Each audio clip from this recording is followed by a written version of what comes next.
देखिए जिस प्रकार के वीडियो वायरल होते हैं सदर बाजार की बहुत बड़ी बदनामी होती है। यहाँ लाखों बंदा आ गया मगर फोर्स के नाम पर ना के बराबर बहुत बड़ी एक साजिश रची जा रही है कि ये पुराने व्यापार को खत्म करने की ये बहुत बड़ी कंपनियों की है, जिसपे मैं खुलेआम बोल रहा हूँ, चेतावनी दे रहा हूँ। संरक्षण कौन दे रहा है? देखिए इनको संरक्षण प्रशासन नहीं दे रहा और कौन दे रहा है? देखिए प्रशासन चाहे तो कोई एक ईंट नहीं लगा सकता, तो ये इतनी बड़ी पटरी लाखों की तादाद में पटरी यहाँ पर लग रही है कि वो उनको नजर नहीं आ रही। यहाँ पर एमसीडी को नजर आ रही है, पुलिस को नजर आ रही है और नजर आ रही है। हमने सबसे गुहार लगा चुके हैं, चाहे एलजी साहब हो चाहे वो अपना डीएम साहब हो, सबसे हम गुहार लगा चुके हैं कि इस प्रकार की यहाँ अवैध पटरी है। हाई कोर्ट सुप्रीम कोर्ट तक में ये केस गया हुआ है, उन्होंने भी पटरी को कहा हुआ कि सदर बाजार में पटरी नहीं लग सकती, मगर उनको अनदेखा लग रहा है क्योंकि इसको लेकर लगातार सदर बाजार का व्यापारी लड़ाई लड़ रहा है।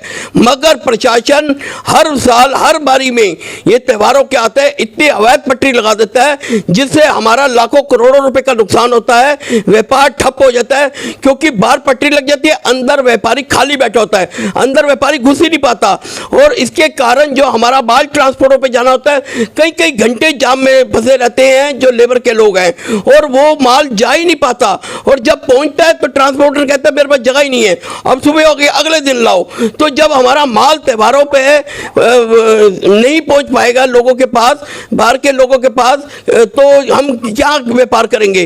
और देखा जाए तो व्यापारी यहाँ पर आके आप खुश ही नहीं है, ऑनलाइन व्यापार इसी कारण बढ़ता जा रहा है। आप देख रहे हैं आपकी वॉइस। त्योहारों का सीजन चल रहा है, आने वाले समय में दीपावली, भैया दूज, छठ जैसे महापर्व होने वाले हैं और इस वक्त हम बात कर रहे हैं दिल्ली की राजधानी के सदर बाजार की, देश के बड़े बाजारों में से और सबसे पुराने बाजारों में से मुख्य बाजार है। कहते किसी भी बाजार को चलाने के लिए अर्थव्यवस्था के साथ साथ शासन प्रशासन सभी का सहयोग आवश्यक है। पिछले कुछ दिनों की हम बात करें तो पिछले बीते दिनों कुछ वायरल वीडियो हुई थी सदर बाजार की, जिसको लेकर यहाँ की सुरक्षा व्यवस्था पर सवाल खड़े किए जा रहे थे और इस पर हम चर्चा करने वाले हैं सदर बाजार फेडरेशन एसोसिएशन के जो अध्यक्ष है, जो चेयरमैन है, परमजीत सिंह पम्मा जी से, जिन्हें एंग्री मैन के नाम से भी जाना जाता है। कि सबसे सस्ता सामान, सबसे बढ़िया सामान यहीं पर मिलता है, जिससे व्यापारी क्या हर खरीदार यहाँ पर आना पसंद करता है। और यहाँ पर जो जिस प्रकार आपने देखा महिलाओं से धक्का मुक्की या कुछ है, ना कोई महिला पुलिसकर्मी यहाँ पर, ना दूसरे पुलिसकर्मी, ना यहाँ पर ट्रैफिक पुलिसकर्मी, क्योंकि इन्होंने यहाँ पर देखा कुछ भी यहाँ पर करने की जरूरत नहीं है। जबकि ये होता है कहीं पर मेला लगाओ, रामलीला हो, प्रदर्शन हो, धरना हो, वहाँ पर स्पेशल फोर्स लगाई जाती है। उनसे हम बात करने वाले। सर नमस्कार। नमस्कार। नमस्कार। जिस तरीके से सवाल खड़े किए गए यहाँ पे सुरक्षा व्यवस्था को लेकर और जनहित की बात कही गई है, इस पर क्या प्रतिक्रिया है आपकी? देखिए सबसे बड़ी प्रतिक्रिया ये है कि जिस प्रकार प्रशासन को यहाँ पर इंतजाम करने चाहिए थे वो इंतजाम ना के बराबर थे और उसी की लापरवाही का ये नतीजा है। जब प्रशासन को पता है कि इतना यहाँ पर रश आ सकता है, इतना लोग आ सकते हैं खरीदारी के लिए, क्योंकि ये मार्केट एशिया की सबसे बड़ी मार्केटों में से एक मार्केट है जिसमें चाहे वो देश का क्या पूरे अपना विदेश का भी लोग आते हैं यहाँ पर सस्ता सामान खरीदने, सब कुछ सामान खरीदने। मगर जो वीडियो वायरल हुई है वो एक हकीकत है, वो सच सामने आया कि किस प्रकार के यहाँ हालात होते हैं। क्योंकि आने वाले समय में जिस प्रकार हम प्रशासन से ये मांग करते रहे हैं कि यहाँ पर रश होगा, इसको लेकर फेडरेशन ने एक बैठक भी की थी, चाहे वो ट्रैफिक पुलिस हो, दिल्ली पुलिस हो, उसके अलावा एमसीडी हो, सारे डिपार्टमेंट के, कि भाई यहाँ पर इस प्रकार के हालात होंगे, इसको आप समझिए। मगर उन्होंने इस ओर ध्यान नहीं दिया, इस ओर उन्होंने हल्के में लिया और ये जो चीज़ हुई है उसी का नतीजा है। क्योंकि सदर बाज़ार ये है कि सबसे सस्ता सामान, सबसे बढ़िया सामान यहीं पर मिलता है, जिससे व्यापारी क्या हर खरीदार यहाँ पर आना पसंद करता है। और यहाँ पर जो जिस प्रकार आपने देखा महिलाओं से धक्का मुक्की या कुछ है, ना कोई महिला पुलिसकर्मी यहाँ पर, ना दूसरे पुलिसकर्मी, ना यहाँ पर ट्रैफिक पुलिसकर्मी, क्योंकि इन्होंने यहाँ पर देखा कुछ भी यहाँ पर करने की जरूरत नहीं है। जबकि ये होता है कहीं पर मेला लगाओ, रामलीला हो, प्रदर्शन हो, धरना हो, वहाँ पर स्पेशल फोर्स लगाई जाती है। यहाँ लाखों बंदा आ गया मगर फोर्स के नाम पर ना के बराबर। उसके बाद हमने जब आवाज़ उठाई, हमने चेतावनी दी कि हम मार्केट बंद करेंगे, कि ऐसे हालात में हम काम नहीं कर सकते, क्योंकि एक तरफ अवैध पटरी, एक तरफ तरफ पार्किंग अवैध जो 3-3 लेन लगा देते हैं और दूसरी तरफ मेट्रो का काम चल रहा है, वहाँ पर रास्ते बंद किए हुए हैं। सदर बाजार एक तरफ से पूरी तरफ पैक हो जाता है, तो हम काम कैसे करें? हमें तो लगता है कि हम काम कर नहीं सकते। आपने रेरी पटरी की बात करी, एक तरफ से वो अवैध तरीके से लगाया जाता है, तो इनको संरक्षण कौन दे रहा है? देखिए, इनको संरक्षण प्रशासन नहीं दे रहा, और कौन दे रहा है? देखिए, प्रशासन चाहे तो कोई एक ईंट नहीं लगा सकता, तो ये इतनी बड़ी पटरी, लाखों की तादाद में पटरी यहाँ पर लग रही है कि वो उनको नज़र नहीं आ रही। यहाँ पर एमसीडी को नज़र आ रही है, पुलिस को नज़र आ रही है और नज़र आ रही है। हमने सबसे गुहार लगा चुके हैं, चाहे एलजी साहब हो, चाहे वो अपना डीएम साहब हो, सबसे हम गुहार लगा चुके हैं कि इस प्रकार की यहाँ अवैध पटरी है। हाई कोर्ट, सुप्रीम कोर्ट तक में ये केस गया हुआ है, उन्होंने भी पटरी को कहा हुआ कि सदर बाजार में पटरी नहीं लग सकती, मगर उनको अनदेखा लग रहा है, क्योंकि इसको लेकर लगातार सदर बाजार का व्यापारी लड़ाई लड़ रहा है। मगर प्रशासन हर साल, हर बारी में ये त्योहारों के आते हैं इतनी अवैध पटरी लगा देता है, जिससे हमारा लाखों करोड़ों रुपए का नुकसान होता है, व्यापार ठप हो जाता है, क्योंकि बाहर पटरी लग जाती है, अंदर व्यापारी खाली बैठा होता है, अंदर व्यापारी घुस ही नहीं पाता, और इसके कारण जो हमारा माल ट्रांसपोर्टों पे जाना होता है, कई कई घंटे जाम में फंसे रहते हैं जो लेबर के लोग हैं, और वो माल जा ही नहीं पाता, और जब पहुंचता है तो ट्रांसपोर्टर कहता है मेरे पास जगह ही नहीं है, अब सुबह हो गई, अगले दिन लाओ। तो जब हमारा माल त्योहारों पे नहीं पहुंच पाएगा लोगों के पास, बाहर के लोगों के पास, तो हम क्या व्यापार करेंगे? और देखा जाए तो व्यापारी यहाँ पर आके आप खुश ही नहीं है।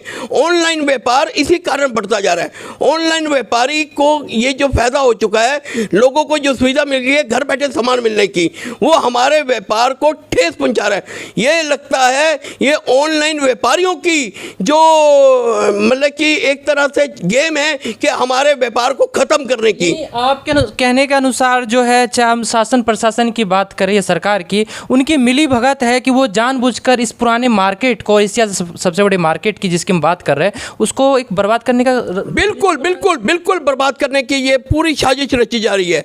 क्योंकि जिस प्रकार आप देख रहे हैं, आप भी रोडों से निकल के आए हैं, क्या हालात हैं। ये हालात में कोई आस्ते व्यापारी कई कई घंटे लग जाते हैं, ई रिक्शा इतना बुरा लग जाता है, हद से ज़्यादा यहाँ पर जाम लगा देता है। उसके अलावा यहाँ पर कैब आने को तैयार नहीं है, 3 व्हीलर आने को तैयार नहीं है, कोई अपना पोर्टल माल ले जाने को तैयार नहीं है, सब कैंसिल कर देते हैं। और जबकि हम लोग घर पे बैठे कोई छोटा सा सामान भी मंगवाए, सब्जी मंगवाए, कुछ भी मंगवाए, तो वहाँ पर पोर्टल लेके आ जाते हैं, वहाँ पर वो सामान लेके आ जाते हैं। तो इस पे ये बहुत बड़ी एक साजिश रची जा रही है कि ये पुराने व्यापार को ख़त्म करने की ये बहुत बड़ी कंपनियों की है, जिस पे मैं खुलेआम बोल रहा हूँ, चेतावनी दे रहा हूँ कि सरकार को भी और उन कंपनियों को भी, अगर हमारे व्यापार को ठेस पहुंची तो व्यापारी कभी भी उनको बख्शेगा नहीं। हम लोग चाहे कुछ भी करना पड़े, अपने व्यापार को दुकानें बंद करके हमें सड़कों पे उतरना पड़े, हम उतर के धरने प्रदर्शन करेंगे।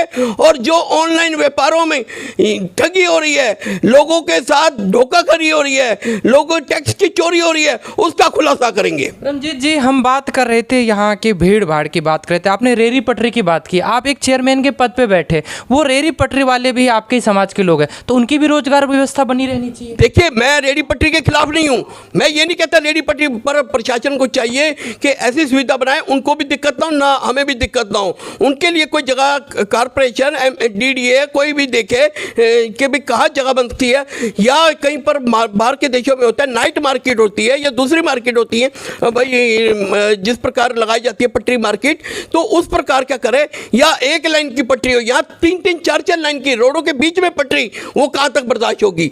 वो तो नहीं बर्दाश्त हो सकती। भाई एक लाइन की पटरी है, कहीं पर लगी है, बिचकार का रास्ता खाली है आने जाने के लिए, जिसे पटरी से खरीदे दुकान से खरीदे, 4-4 लाइन की पटरी आप लगा दोगे तो एक तरह से यहाँ पर तो अंधेर गर्दी हो गई ना, तो उस पर कैसे हम व्यापार कर पाएंगे? व्यापारियों की समस्या लेकर प्रशासन से मिले होंगे, उन्होंने क्या जवाब दिया आपको? देखिए, हमें आश्वासन ही मिलता है, उसके अलावा कोई जवाब नहीं मिलता। हमें सिर्फ आश्वासन है। वो आश्वासन जब चाहे चुनाव आए, चाहे कभी कोई बात हो, चाहे कोई नेता है, वो ये आश्वासन देता है, नहीं ये अब मैं ये कोशिश करूँगा, इस प्रकार की आपको दिक्कत नहीं आएगी। मगर हमने पूरे हर डिपार्टमेंट से हर जगह मिलकर देख चुके हैं, चाहे वो एलजी साहब हो, मुख्यमंत्री हो, चाहे कोई भी हो, हमने हर तरफ से मिलकर देख चुके हैं, मगर हमें कहीं पर भी कोई सुविधा नहीं मिली। आखिरी क्या संदेश होगा आपको इसके लिए, आप क्या संदेश देना चाहेंगे शासन प्रशासन को? हम सबसे बड़ा यही संदेश देना चाहेंगे कि इस और हालात ख़राब ना बनने दिए जाएं, क्योंकि ये देखिए जिस प्रकार के वीडियो वायरल होते हैं, सदर बाज़ार की बहुत बड़ी बदनामी होती है, सदर बाज़ार का व्यापार ख़त्म होता जा रहा है। इसको बचाइए। ये सदर बाज़ार का नहीं, पुरानी दिल्ली पूरी इससे परेशान है, जाम से परेशान है, पटरी से परेशान है, अवैध जो चीज़ों से परेशान है, मगर प्रशासन नहीं जाग रहा। लगता है प्रशासन किसी हादसे का इंतजार कर रहा है, कोई हादसा हो तब प्रशासन जागेगा। इसलिए हम ये चाहते हैं कि प्रशासन पहले जाग जाए। देखिए जिस प्रकार राजेंद्र नगर में हादसा हुआ, उसके बाद बच्चे को 2 बच्चों की डेथ हुई, उसके बाद प्रशासन सील करने लग गया। इनको पहले क्यों नहीं नजर आता ये चीज़ दिक्कत आ सकती है? इनको पहले क्यों नहीं नजर आता ये चीज़ हो सकती है? ये क्यों वेट करता है कि इस प्रकार की हरकत हो तब हम जागेंगे? ये इसका मतलब है इनके ये रिश्वत के आगे, ये पैसे के आगे सारा खेल है, जिसके कारण ये चुप बैठे हुए, इन्होंने आंखें बंद की हुई हैं। तो हमने परमजीत सिंह पम्मा जी से बात की। देश के सबसे पुराने और सबसे वो बड़े मार्केट की हम बात कर रहे हैं। इनका कहना है कि जब तक इस पर शासन और प्रशासन मुख्य रूप से इनको संरक्षित नहीं करेंगे तब तक जो है ये चीज़ें अच्छी नहीं हो सकती है। इसकी वजह से बहुत बड़ा जो आने वाला टैक्स पेयर है उसका भी नुकसान हो सकता है देश को। और उससे पहले सबसे बड़ी बात है कि यहाँ के लोगों की सुरक्षा, उस पर इंतजाम किया जाए। आपकी क्या राय है? कमेंट्स बॉक्स पर ज़रूर बताएँ।